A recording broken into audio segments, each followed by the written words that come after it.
Hey, good evening, everyone. This is Jacqueline Lukeman, and this is Brick by Brick. I apologize for the delay that I had yesterday.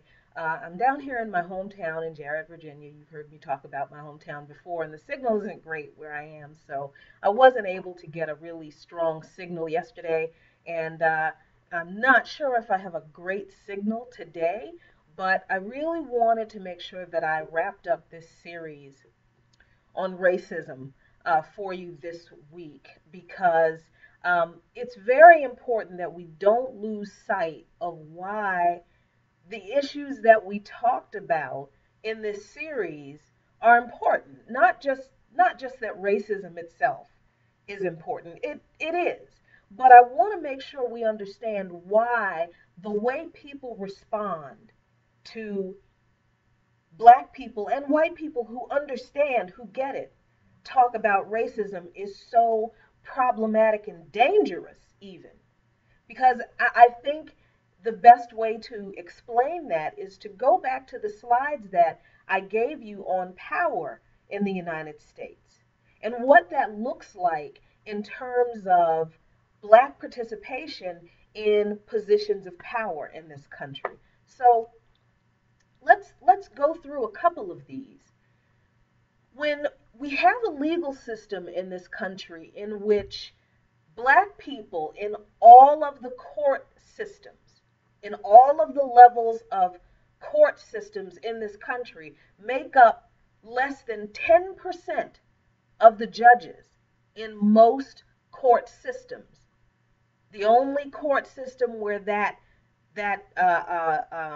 statistic is better is on the federal level in federal court, and that's only at 11% of all federal court judges being black. And then you see that all elected state prosecutors, out of all of the elected state prosecutors in this country, only 5% are black. Then the realization that our legal system is disproportionately unfair and discriminatory against black and Latino people, then it makes sense. When you see these numbers, when you see these statistics, this data, these facts, then all of a sudden, that unequal treatment in the justice system starts to become logical. How else can black people who encounter the justice system receive equal justice and equal protection under the law when we're not represented well, equally, or equitably in the institution that metes out justice?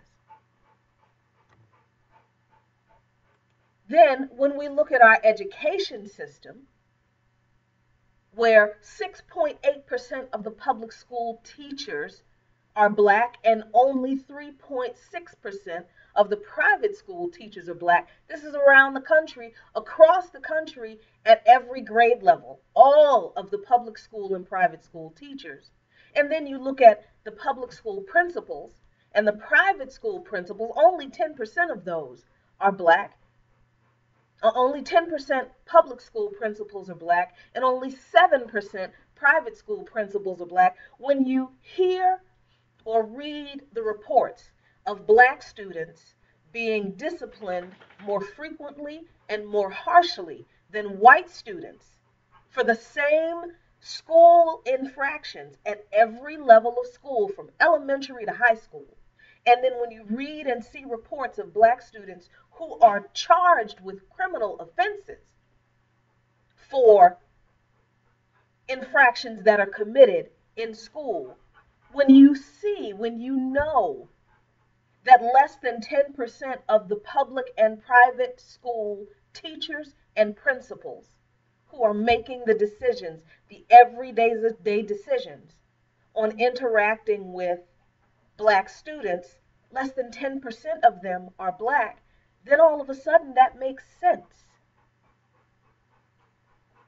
When we look at business, even in business, we often wonder how corporations can produce tone deaf ads like that Pepsi ad with Kendall Jenner, or maybe it was Kylie Jenner, or whichever Jenner it was.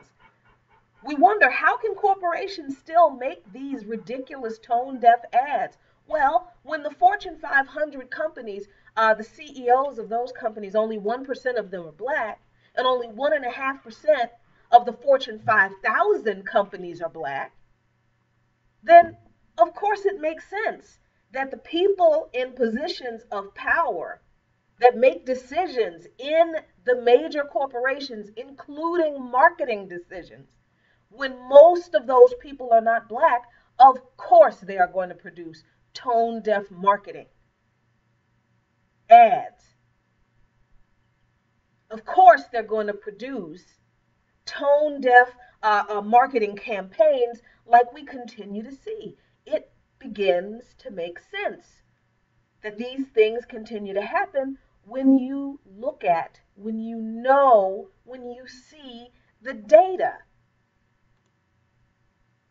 And what about the government? How is it a surprise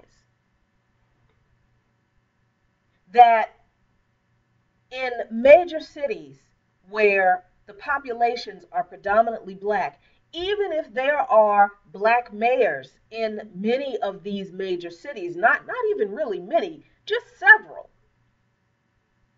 But when the people who actually control the money for that state have no representation at the governor level, there are no black governors.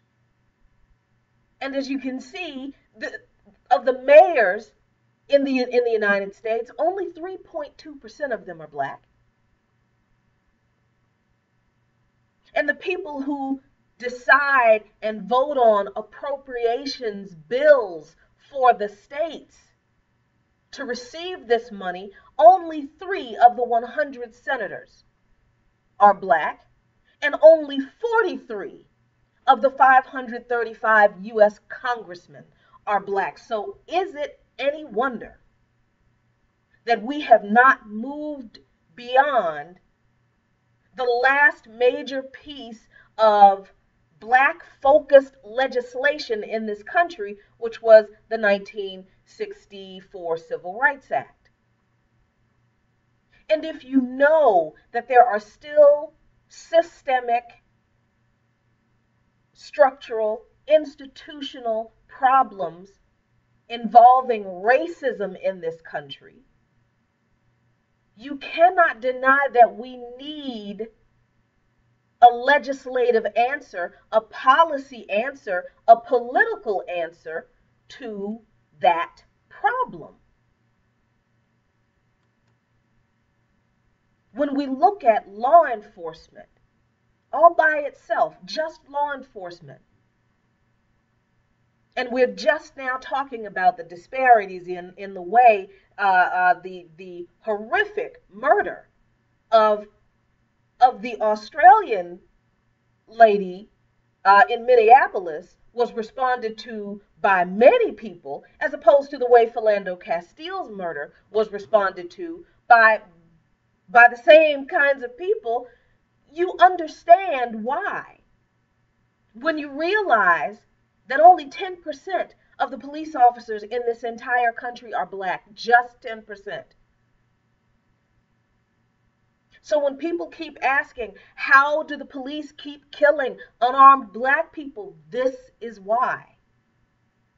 Because we are underrepresented in law enforcement in most major cities now, because most law enforcement offices in most major cities don't have residency requirements. So police officers don't have to live in the neighborhoods they patrol. So they don't come from the neighborhoods they patrol. And you have a situation where in many large, predominantly black urban areas in this country, most of the police force is not black, does not represent the people that they allegedly protect and serve. Then people wonder why there are community and trust issues and interaction issues and abuse issues between some of those police departments and some of those communities. Ladies and gentlemen, the data is what it is. You see, we can continue to hope that if we just stop talking about race and racism, that the problems of race and racism will go away. But when you look at the data and come to terms with the fact that the people who make the decisions about policy, about procedures, about practices, the people who pass laws, the people who approve funding, the people who approve school curriculum and curricula and budgets. When you come to terms with the fact that the people who are in positions to make decisions on access to health care, on access to quality and affordable housing, on who gets approved to open what business in a neighborhood, when you realize that those people are not black, not just some of them, not just most of them, but the majority of those people who make those decisions for black people are are not black people. And that is not to say that those people who are not black are automatically racist. What I am saying is that those people, 9 times out of 10, are not going to consider the unique and particular needs of black people to have issues addressed that have been caused by historic, institutional, and systemic racism. Why? Because most of those people in power don't want to talk about race. They respond the way I've been talking about the past 3 weeks. It's not about race, it's about class. I don't see color. We're all one race. There's only one race, the human race. If we only stop talking about racism, then racism would go away. When it was racism that was codified into our legal system by people in power who were all white, acknowledged and admitted racism that was worked into our laws to intentionally disenfranchise a specific group of people who belong to a particular identity group, and not just black people, but also Native Americans and also Latinos at one point, and other identity groups as well, LGBTQIA, and the disabled. When people's bigotry and racism is legalized and weaponized against people of specific identity groups, that is what identity politics is. When politicians use people's identities to target them with legislation to disenfranchise people within that identity group. That's what we should be calling identity politics. That's why talking about racism is important. That is why talking about race as a real thing, whether scientifically it exists or not, that's why talking about it is important. Because it has been real enough to be the center of legislation that has impacted the lives in a very real and tangible way of black people in this country for centuries. But instead, we are doing this dance that we always do. We deflect from the issue because we really believe that we should have gotten past this. We cannot get past, get over, or heal from something, or fix something we refuse to address. It's like you stepped on a nail and you know that you have a nail in your foot. You know it's causing you excruciating pain and now it's becoming infected. You go to the doctor, and the doctor asks you, so what do you want to do about this nail?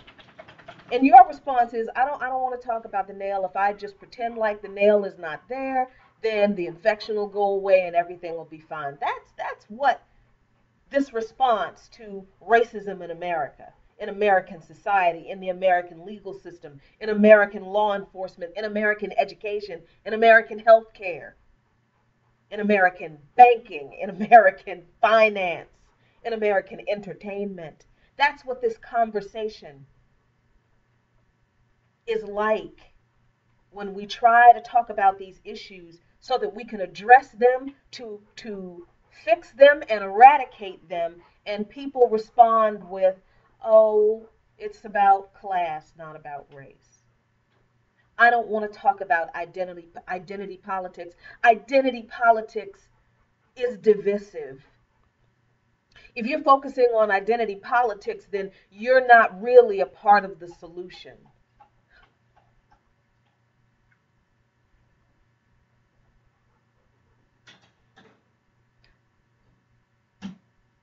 The thing that is not a part of the solution is pretending like the nail isn't in your foot. That is what's not being part of the solution.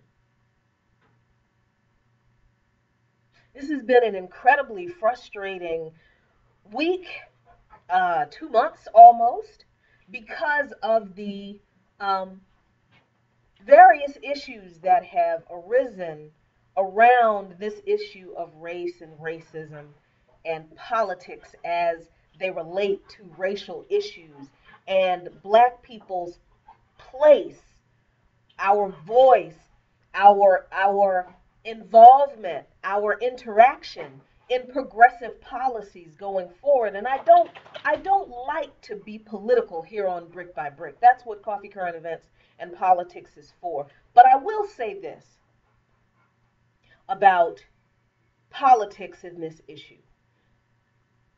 Addressing racism in the United States is not a singularly focused kind of issue. I personally don't believe that we can change every racist's heart. So this is why I don't focus on having one-on-one conversations with people who hate me because I'm black. It's not that I'm opposed to it. I just don't feel that for the survival and the well-being and the continued health of my people and our future progeny, that's not the most constructive use of the time that we have. That's why I focus on politics and policies that will directly affect the lives of millions of us. Politics at the local level, politics in the grassroots community sense, and politics at the national level. Because each level of involvement in the political and social and civic process has to focus on the ways in which we have disenfranchised people of a particular identity group because of their race. And we cannot correct these problems like inequities in law enforcement, problems like the continued effects of redlining, problems like major cities not having access to public transportation because of racist planning and zoning policies from the 40s and the 50s that we refuse to admit ever happened. We cannot address the racial aspect of gentrification. Yes, there is a class aspect to it as well. That's absolutely true. But we can walk and chew gum at the same time. Certainly we can, ladies and gentlemen. We can focus on class issues and we can also focus on racial issues because they are intertwined, but they are also uniquely different. And that is perfectly all right. No one said this would be easy. Dismantling white supremacy and racism in this country is not an easy feat. If it were easy, and if any of the things that people have responded to our discussion about racism with were actually effective, these problems would have been solved by now. If it made sense, if it were effective, if it worked to respond to racism by just not talking about race, if that were a viable response to this problem, then we would have solved this problem about a century ago because we've been not talking about it. If just getting rid of labels and not calling people by racial designations were the answer, we would have solved this about 50, 60 years ago when people started saying that around that time. If only focusing on class would solve the problem, we would have solved this a while ago. Because there are more black millionaires now than there probably ever have been at any time in this country. But somehow we still have racially segregated middle and upper middle class neighborhoods, black and white. Why? Because of racism in the real estate business. If avoiding the conversation about race and racism in this country for other topics that make us feel good were actually legitimate responses to racism in this country, we would have solved these problems. Because we've been avoiding this topic. We've been avoiding these issues. We've been avoiding calling our problem what it is and putting solving this problem, addressing and dismantling white supremacy and racism in this country at the forefront, at the center of our political movements. We've been avoiding that for decades. And we've been avoiding being honest about the racism that is at the foundation of American society since we've been an American society. So if avoiding the issue were the answer, we'd be straight. But we're not. As the class divide grows in this country, of course more people are going to be focused on the class divide because there are, just by sheer numbers, more people who are affected by only the class divide. Just by sheer demographics, there are more white people in this country than there are black people. But just because more white Americans are being affected by class warfare now, it does not mean that black Americans have not always and are not still being affected very deeply by racism. Both are true. Both are destroying what's left of our society. We must tackle both, as well as the evils of capitalism and the evils of militarism. Those, I believe, are the three pillars, the three evil columns or pillars on which this society rests, on which this society was built: racism, capitalism, and militarism. We must tackle all of them. And we have to be very, very careful. It's an extremely delicate balance. Because we have to be very, very careful not to believe that one issue can afford to be ignored and put on the back burner while we focus on this other issue, because this other issue affects more people. That's what we're doing now. That's what we've been doing for a while. And that is part of the reason we are having the political and societal issues we're having today. Because we have not understood that we have to attack this issue from a multifaceted approach, from a unilateral approach, on a unilateral front.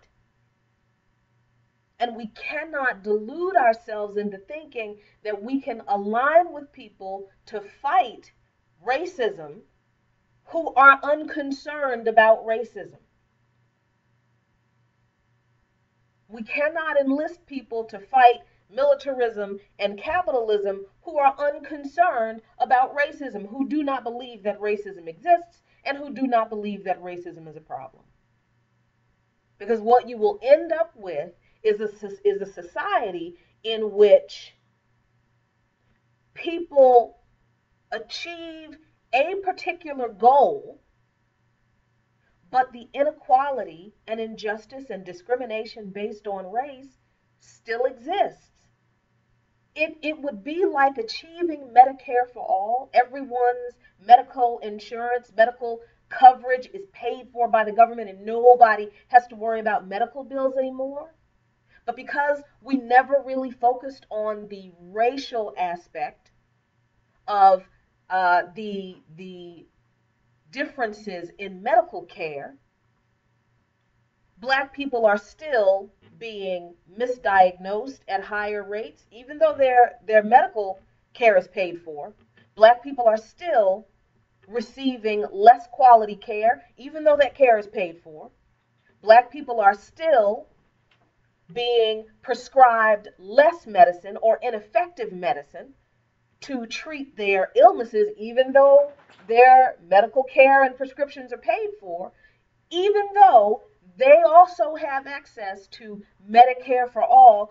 Because of racism and the refusal to address that issue, they're still receiving sub-quality care under a system that is supposed to be equal. That's why we have to continue to talk about racism. Because addressing the alleged big picture problems will not solve racism in America. And if we do not address racism in America, we never will achieve justice for all in this country. So, of course, I'm going to provide these slides. Again, I'm going to post them. Well, I'm going to repost them on this video. And we're going to prepare for our next series. I'm going to be posting some articles in relation to the current struggle, the continued struggle, the persistent struggle against white supremacy and racism in this country, in many aspects and facets of American life. And I encourage you to please share this information, share these slides with people who don't believe that racism is a problem, with people who believe that talking about what they believe are identity politics is what's dividing us.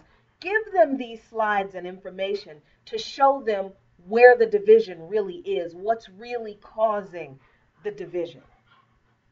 Because trying to fight against this system and dismantle it, that's not what's causing the division.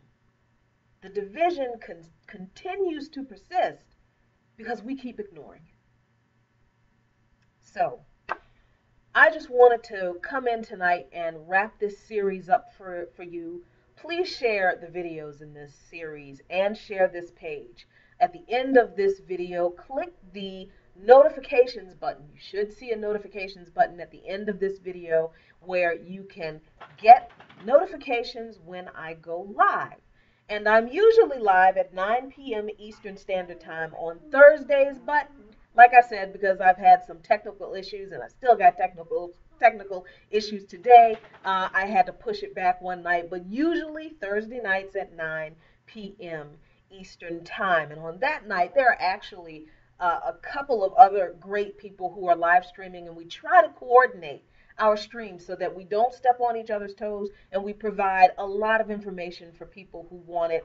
On Wednesday night, Anoa Changa, The Way with Anoa, she live streams at 9 o'clock on Wednesday night. Pete Perry live streams at 10 o'clock on Thursday night right after me. So there are plenty of people out here providing all kinds of information on all the different ways we have to fight these issues that we talk about here in Brick by Brick, but we talk about them from an historical perspective.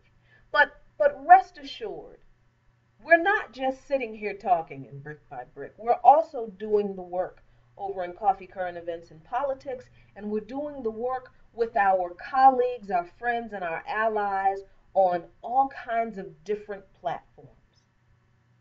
You do the work too.